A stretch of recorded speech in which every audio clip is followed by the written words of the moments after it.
Hi friends, నేను మీ Jafar. Welcome back to Jafar education. ఈ రోజు ప్రధాన దినపత్రికలో వచ్చినటువంటి విద్యా ఉద్యోగ సమాచారానికి సంబంధించినటువంటి కొన్ని ముఖ్యమైన అప్డేట్స్ ఉన్నాయి మిత్రమా. వాటన్నిటిని మనము వన్ బై వన్ క్లియర్ గా తెలుసుకుందాం. అదే విధంగా టెట్ అండ్ డిఎస్సికి సంబంధించినటువంటి free PDF notes and materials, daily current affairs updates మన యొక్క వాట్సాప్ గ్రూప్ లో అందుబాటులో ఉంటాయి. తప్పకుండా ప్రతి ఒక్కరు వాట్సాప్ గ్రూప్ లో జాయిన్ అవ్వాలి అనుకుంటే కామెంట్ సెక్షన్ లో వాట్సాప్ గ్రూప్ లింక్ ఉంది, మీరు జాయిన్ అవ్వండి. మన యొక్క WhatsApp group link comment section లో ఉంటుంది. సో అక్కడ నుండి మీరు మన యొక్క వాట్సాప్ గ్రూప్ లో జాయిన్ అవ్వండి. అదేవిధంగా మన యొక్క యాప్ ని కూడా ప్లే స్టోర్ లో వెళ్ళి డౌన్లోడ్ చేసుకోండి. జాఫర్ ఎడ్యుకేషన్ అని టైప్ చేస్తే వస్తుంది. అదేవిధంగా ఆ ప్లే స్టోర్ తో పాటు మన యొక్క కామెంట్ సెక్షన్ లో కూడా యాప్ యొక్క లింక్ అందుబాటులో ఉంటుంది మిత్రం. అక్కడ అన్ని రకాల previous question papers, text books అన్ని, పీడిఎఫ్ నోట్స్ అన్ని అప్డేట్ ఉన్నాయి. రైట్, ఇక మొదటి అప్డేట్ తెలుసుకునే ముందు మిత్రమా తప్పకుండా వీడియోని లైక్ చేసి మీ యొక్క సపోర్ట్ అయితే అందించే ప్రయత్నం చేయండి. చూడండి, డైలీ మనం ఒక కొటేషన్ అయితే చెప్పుకుంటున్నాం. ఈరోజు చూసుకున్నట్లయితే కష్టానికి వ్యూహం అనేది ఖచ్చితంగా తోడవాలి, స్మార్ట్ వర్క్ అనేది కూడా ఖచ్చితంగా మనకు అవసరమే. ఇక్కడ చూసుకున్నట్లయితే మీరు ఎన్ని గంటలు కష్టపడ్డారు, పని పూర్తి చేయడానికి ఎన్ని త్యాగాలు చేశారన్నది ఎవరికి అవసరం లేదు. ఎలాంటి ఫలితాలు సాధించారన్నది మాత్రమే ముఖ్యం. దాన్ని బట్టే మీకు గుర్తింపు, గౌరవం అనేటివి ఉంటాయి. కష్టపడే స్వభావానికి సరైన వ్యూహాలు తోడైతేనే సానుకూల ఫలితాలు వస్తాయని తెలుసుకోండి. ఆ దిశగా మీ మేధస్సును పదును పెట్టండి. రైట్, ఇక్కడ చూసుకున్నట్లయితే మనము ఏం చేశాము, ఎలా కష్టపడ్డామని అవన్నీ ఎవరు పట్టించుకోరు. మనం ఎప్పుడైతే విజయం సాధిస్తామో అప్పుడే మనకు కావాల్సినటువంటి గుర్తింపు కావచ్చు, గౌరవం అనేటివి ఆటోమేటిక్ గా రావడం అనేది జరుగుతుంది. సో దీనికోసం ఏం చేయాలంటే సరైన ప్లాన్లో, సరైన ప్రణాళికలో కష్టపడినట్లయితే ఖచ్చితంగా మనము ఆ డిఎస్సిలో గెట్ ఆన్ కాగలుగుతాము. కాబట్టి తప్పకుండా అలాంటి వ్యూహాలతోటి మీకు ఇప్పటికీ జాఫర్ ఎడ్యుకేషన్ గైడ్ చేస్తూ టెట్ అండ్ డిఎస్సికి సంబంధించినటువంటి అన్ని రకాల ఇప్పుడు ఎలాంటి చదవాలి, ఏం చదవాలనే విషయాల్ని ఎప్పటికప్పుడు మీకు గైడ్ చేస్తూ వస్తుంది. సో మీ యొక్క కష్టానికి తప్పకుండా జాఫర్ ఎడ్యుకేషన్ యొక్క వ్యూహాలు అనేటివి ఎప్పటికప్పుడు మీకు అందుబాటులో ఉంటాయి. సో మీరు కష్టపడుతూ మీ యొక్క సిలబస్ ని కంప్లీట్ చేయండి. మేము టైం టేబుల్ మేమే ఇస్తాం, సిలబస్ మేమే ఇస్తాం, ఎగ్జామ్ మేమే పెడతాం, ఎగ్జామ్ యొక్క ఎక్స్ప్లెనేషన్ మేమే ఇస్తాం. మీరు చేయాల్సిందల్లా చదివి గుర్తుంచుకొని ఎగ్జామ్ రాయడం, ప్రాక్టీస్ చేయడం, ఎగ్జామ్ మళ్ళీ చదవడం, ప్రాక్టీస్ చేయడం. సో ఇది ఒక్కటి మాత్రమే మీరు చేయాల్సింది. కాబట్టి your interest, our responsibility, your success తోటి తప్పకుండా మన యొక్క టెస్ట్ సిరీస్ తొందరలోనే అందుబాటులోకి వస్తుంది మిత్రమా. ఆ లో కాస్ట్ లో క్వాలిటీ కంటెంట్ తో జాఫర్ ఎడ్యుకేషన్ అందిస్తుంది. కాబట్టి మీ యొక్క కష్టానికి ఖచ్చితంగా జాఫర్ ఎడ్యుకేషన్ వ్యూహాలు ఇప్పటికీ తోడుగా ఉంటాయని ఖచ్చితంగా చెప్పగలుగుతున్నాను. ఇక నెక్స్ట్ ఇక్కడ అప్డేట్ చూసుకున్నట్లయితే మిత్రమా, ఎస్సీ వర్గీకరణ తర్వాతనే డిఎస్సి నోటిఫికేషన్ అని ఒక ఆశ్చర్యార్థక గురితోటి మనం న్యూస్ చూస్తున్నాము. ఫిబ్రవరి మొదటి వారంలో హైకోర్టుకు ఏకసభ్య కమిషన్ అయితే నివేదిక అయితే ఇవ్వబోతుంది. రైట్, ఇంకోటి దీంతో పాటు నేను ఒక వాట్సాప్ గ్రూప్ లో ఒక మెసేజ్ వచ్చింది. ఫిబ్రవరిలోనే ఎలక్షన్స్ నోటిఫికేషన్స్, సో మొత్తం ఎలక్షన్ తోటి ఆగస్టు వరకు అయిపోతుంది అనేది. సో ఇవన్నీ ఆ ఫేక్ న్యూస్ మిత్రమా, వాటిని మీరు పట్టించుకోకండి ఆ ఎలక్షన్ కి సంబంధించి. సో ఎలక్షన్ ఎప్పుడున్నా మీకు నోటిఫికేషన్ వేసిన తర్వాతనే ఎలక్షన్ కి వెళ్ళే అవకాశం ఉంది. కాబట్టి మీరు దాని గురించి ఎక్కువ ఆందోళన చెందకండి. నోటిఫికేషన్ కి సంబంధించి, సర్పంచ్ ఎలక్షన్లకు సంబంధించి మీరు మీ డిఎస్సికి సంబంధించినటువంటి సిలబస్ ని కంప్లీట్ చేసుకోండి. డిఎస్సి సిలబస్ చాలా హెవీగా ఉంటుంది. సో క్వశ్చన్ పేపర్ ఏ విధంగా వస్తుందో మనం చూస్తూ ఉన్నాము. గత డిఎస్సి కావచ్చు, ఈసారి టెట్ లో కావచ్చు, పేపర్ యొక్క కఠినత స్థాయి అనేది పెరుగుతుంది. కాబట్టి సో మనం ఏ లెవెల్లో చదవాలి, ఎంత చదవాల్సి ఉంది అనేది ఫస్ట్ ఆఫ్ ఆల్ మీరు దాని మీద ఫోకస్ చేయండి. కాబట్టి సో ఇవన్నీ వచ్చేటువంటి వాటిని, సో వీటిని మీరు పట్టించుకోవాల్సిన అవసరం లేదు. మనకు కావాల్సినటువంటి డిఎస్సి నోటిఫికేషన్ ఖచ్చితంగా వస్తుంది. సో అది ఫిబ్రవరి 2వ వారమా, లేకుంటే 3వ వారమా, లేకుంటే మార్చి ఫస్ట్ వీకా అనేది, సో అవన్నీ మీకు అనవసరమైన విషయాలు. మనకు కావాల్సిందల్లా ఒకటి జాబ్ కావాలి. కాబట్టి మనకు నోటిఫికేషన్ ఉంటుందని తెలుసు. కాబట్టి ఖచ్చితంగా ఫస్ట్ ఆఫ్ ఆల్ మన సిలబస్ ని పర్ఫెక్ట్ గా కంప్లీట్ చేసుకొని మనం రెడీగా ఉన్నట్లయితే సో ఆ నోటిఫికేషన్ ఎప్పుడు వేసినా మనకు జాబ్ అనేది ఈజీగా వస్తుంది. అది కాకుండా చదవడం మానేసి డిఎస్సి నోటిఫికేషన్ కి సంబంధించిన అంశాల మీద ఫోకస్ చేసినట్లయితే మీకు చాలా సమయాన్ని వృధా చేసుకున్నట్లయితుంది. కాబట్టి ఆ నోటిఫికేషన్ ఎప్పుడు వచ్చినా మీకు ఎప్పటికప్పుడు అప్డేట్ అనేది జాఫర్ ఎడ్యుకేషన్ వాట్సాప్ గ్రూప్ లో ఉంటుంది. సో ఫేక్ న్యూస్ కావచ్చు, కొన్ని నిన్న వచ్చినటువంటి ఎలక్షన్ కి సంబంధించి, సో వాటిని మీరు నమ్మి ఆందోళన చెందకండి. మీ చదువుని, మీ యొక్క ప్రిపరేషన్ కి ఆటంకం కలిగించకండి. సో ఇలాంటి తాత్కాలిక ఆటంకాలకి, మీరు తాత్కాలిక న్యూస్లకి భయపడి మీ యొక్క చదువుని, ప్రిపరేషన్ ఆపినట్లయితే నష్టపోతారు. కాబట్టి తప్పకుండా ప్రతి ఒక్కరు మీ యొక్క కంటిన్యూ ప్రిపరేషన్ లో ఉన్నట్లయితేనే ఈసారి డిఎస్సి 2025లో మీరు జాబ్ సాధించగలుగుతారు. ఎందుకంటే కాంపిటీషన్ అనేది హెవీగా ఉంటుంది. మిస్ అయిన వాళ్ళు కసితోటి ఉంటారు, కొత్త వాళ్ళు కూడా ఉన్నారు. కాబట్టి ప్రతి ఒక్కరు చదువుతున్నారు. కాబట్టి మీరు దాన్ని దృష్టిలో పెట్టుకోండి. ఈ వాట్సాప్ గ్రూప్లలో వచ్చేటువంటివి కావచ్చు, వాటిని మీరు పట్టించుకోకండి. పేపర్లో వచ్చేటివి కూడా ఈ నోటిఫికేషన్ సంబంధించిన అంశాలని మీరు లైట్ తీసుకుంటే చాలా బెటర్ అని నా ఉద్దేశం మిత్రమా. ఎందుకంటే వచ్చిన ఇన్ఫర్మేషన్ మీకు చెప్పడం తప్ప, సో దీని మీద మీరు ఎక్కువ ఫోకస్ అనేది చేయకండి. రాష్ట్రంలో మరోసారి ఉపాధ్యాయ పోస్టుల నియామకం డిఎస్సి 2025 కోసం నిరుద్యోగులు ఎదురు చూస్తున్నారు. అయితే ఎస్సీ వర్గీకరణపై స్పష్టత వచ్చిన తర్వాతనే డిఎస్సి 2025కి నోటిఫికేషన్ జారీ చేసే అవకాశం ఉన్నట్టు తెలుస్తుంది. డిఎస్సి ద్వారా చేపట్టే ఉపాధ్యాయుల నియామకాలు ఎస్సీ రిజర్వేషన్లు ఉపకులాల వారీగా వర్గీకరణ చేపట్టిన అనంతరమే నోటిఫికేషన్ జారీ చేయాలని విద్యాశాఖ భావిస్తున్నట్టు తెలుస్తుంది. దేశంలో ఎస్సీ వర్గీకరణ చేపట్టడానికి అనుకూలంగా అత్యున్నత న్యాయస్థానము తీర్పిచ్చిన నేపథ్యంలో దేశవ్యాప్తంగా రాష్ట్రాల్లో ఇదే విషయంపై చర్చ జరుగుతుంది. అయితే తెలంగాణలో రాష్ట్రంలో విద్యా ఉద్యోగాల నియామకాల్లో ఎస్సీ వర్గీకరణను అమలు చేస్తామని రాష్ట్ర ప్రభుత్వం ప్రకటించింది. ఈ నేపథ్యంలోనే ఇకపై రాబోయే ఉద్యోగ నోటిఫికేషన్లో ఎస్సీలకు కేటాయించేటువంటి సీట్లను ఉపకులాల వారీగా కేటాయించాల్సి ఉంటుంది. ఇందుకోసం రాష్ట్రంలో ఎస్సీ జనాభా లెక్కలను చేపడుతున్నారు. జనాభా లెక్కల ప్రకారమే ఎస్సీ వర్గీకరణ అమలు చేసే అవకాశం ఉంటుంది. ప్రస్తుతం ఎస్సీల మాల మాదిగతో పాటు మాల మాదిగ ఉపకులాలు కూడా కొనసాగుతున్నాయి.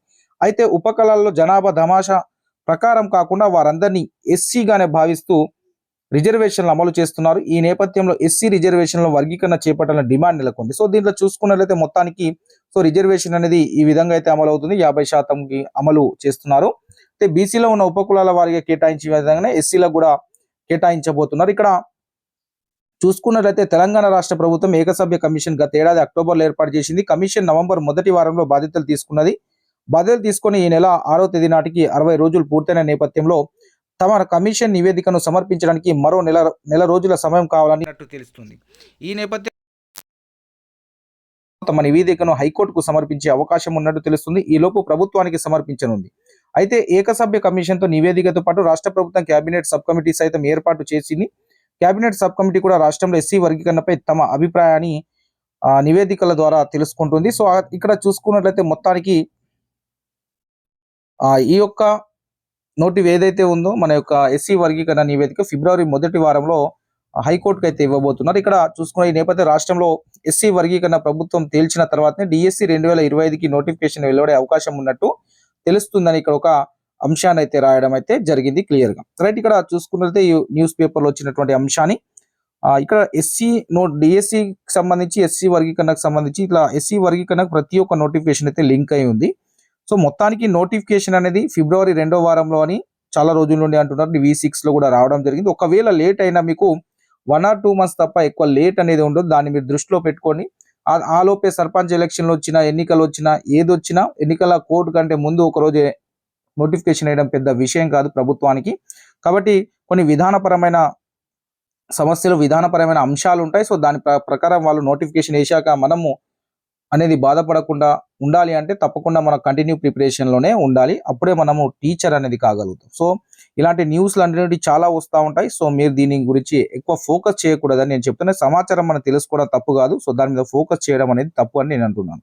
కాబట్టి మీరు సమాచారాన్ని తెలుసుకొని లైట్ తీసుకొని మీ యొక్క ప్రిపరేషన్ని కంటిన్యూగా ఉంచండి. రైట్, ఇక నేటితో ముగియనున్న టెట్ పరీక్షలు ఫిబ్రవరిలో ఫలితాలు విడుదల. నేను ఆల్రెడీ మీకు నిన్న చెప్పడం కూడా జరిగింది. రాష్ట్రంలో ఉపాధ్యాయ అర్హత కోసం నిర్వహించే టీచర్ ఎలిజిబుల్ టెస్ట్కి సంబంధించిన పరీక్షలు నేటితో ముగియనున్నాయి. పేపర్ 1 పరీక్షలు శనివారం ముగియగా సోమవారంతో పేపర్ 2 పరీక్షలు కూడా ముగియనున్నాయి. ఈ నెల 2 నుంచి ఆన్లైన్ విధానంలో కొనసాగాయి. సో ఇవన్నీ మనకు అవసరం లేదు. నెక్స్ట్ ఇక్కడ చూసుకున్నట్లయితే స్థానిక సంస్థల పాఠశాలలో ఖాళీగా ఉన్నటువంటి ఉపాధ్యాయ పోస్టుల భర్తీ కోసం డిస్ట్రిక్ట్ సెలక్షన్ కమిటీ 2025 నోటిఫికేషన్ జారీ చేసే అవకాశం ఉంది. సుమారు 6,000 పోస్టులను నోటిఫికేషన్ను జారీ చేస్తామని ఇప్పటికే పలువురు మంత్రులు కూడా ప్రకటించిన విషయం తెలిసింది. సో 6,000 వేకెన్సీస్ అని చెప్తున్నారు. సో చూద్దామని నోటిఫికేషన్ వచ్చినాక.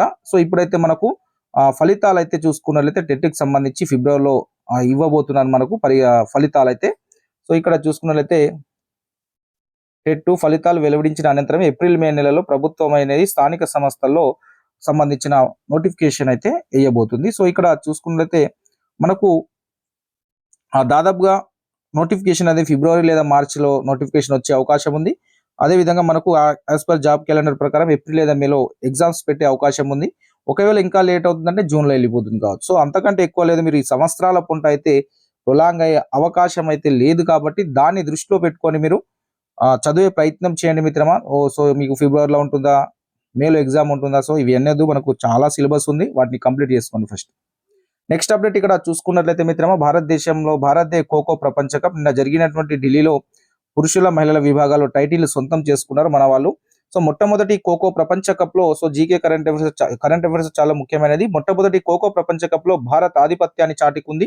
అదిరే ఆటతో పురుషులు మహిళల విభాగంలో విజేతగా నిలిచింది. ఆదివారం మహిళల ఫైనల్లో 78 పాయింట్లతో భారత్ 40 పాయింట్లతో నేపాల్ పాయింట్లు ఉన్నాయి. సో నేపాల్ ని చిత్తు చేయడం జరిగింది. ఆరంభం నుంచే మన జట్టు అనేది దూకుడుగా ఉంది. సో ఇక్కడ మన మహిళల కెప్టెన్ ఏగో ప్రియాంక ఇంగ్లే వైష్ణవి రాణించడంతో ఆధిక్యంలో వెళ్ళింది.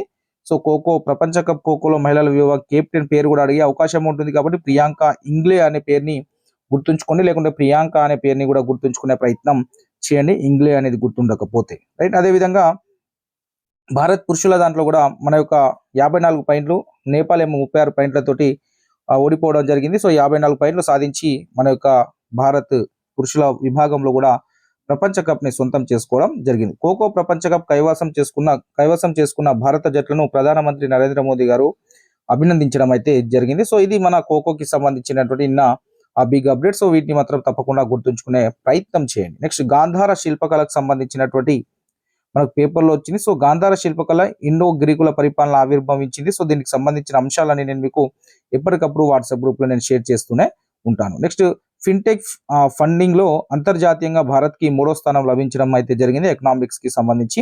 అదేవిధంగా టూరిస్ట్ స్పాట్ గా గల్వాన్ వ్యాలీని చేయబోతున్నారు. కార్గిల్ అండ్ సియాచిన్ సహా 77 యుద్ధ క్షేత్రాలు చూడొచ్చు. భారత రణభూమి దర్శన పేరిట దీన్ని ఓపెన్ చేయడం జరుగుతుంది. White site launches. సో దాని పేరు గుర్తు పెట్టుకోండి, భారత రణభూమి దర్శన్ పేరిట దీని టూరిస్ట్ స్పాట్ గా ఉన్నటువంటి గల్వాన్ వ్యాలీని లాంచ్ చేయబోతున్నారు. వెబ్సైట్ నుంచి లాంచ్ చేయబోతున్నారు. దీన్ని మీరు గుర్తుంచుకునే ప్రయత్నం చేయండి మిత్రులు. నెక్స్ట్ గా మన యొక్క టెస్ట్ సిరీస్, మన యొక్క వ్యూహాలకు సంబంధించిన మన యొక్క టెస్ట్ సిరీస్ రాసినటువంటి మిత్రులు కావచ్చు, మన యొక్క రివిజన్ క్లాసెస్ విన్నటువంటి మిత్రులు కావచ్చు, చూడండి ప్రతి సెషన్ లో జాఫర్ ఎడ్యుకేషన్ టెస్ట్ సిరీస్ కావచ్చు, Jafar education revision classes and grand టెస్ట్ల నుంచి నెంబర్ ఆఫ్ క్వశ్చన్స్ రావడం అయితే జరిగింది. చూడండి ఇది మీకు టెట్ లో అండ్ డిఎస్ లో రావడం, గత డిఎస్ లో వచ్చింది, మొన్న టెట్ లో కూడా ఈ యొక్క అంశాల నుంచి ప్రశ్నలు వచ్చాయి, వేర్ల నుంచి కాండాలకు సంబంధించి. సో ఇది కూడా మీకు మనకు టెట్ పేపర్ 1 వారికి ఈ క్వశ్చన్ కూడా రావడం జరిగింది. ఇది కూడా రివిజన్ క్లాస్ అండ్ మీకు ఇంపార్టెంట్ నోట్స్ కూడా ఇది నేను మీకు అందించడం జరిగింది.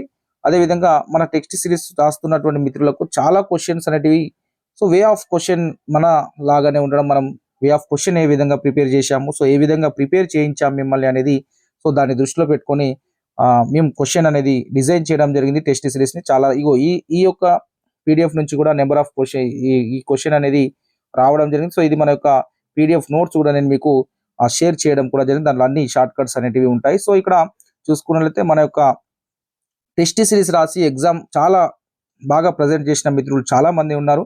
సో మన జాఫర్ ఎడ్యుకేషన్ కి సంబంధించి చాలా మంది అయితే మాట్లాడుకుంటున్నారు అని చెప్తున్నారు చాలా మంది అభ్యర్థులు.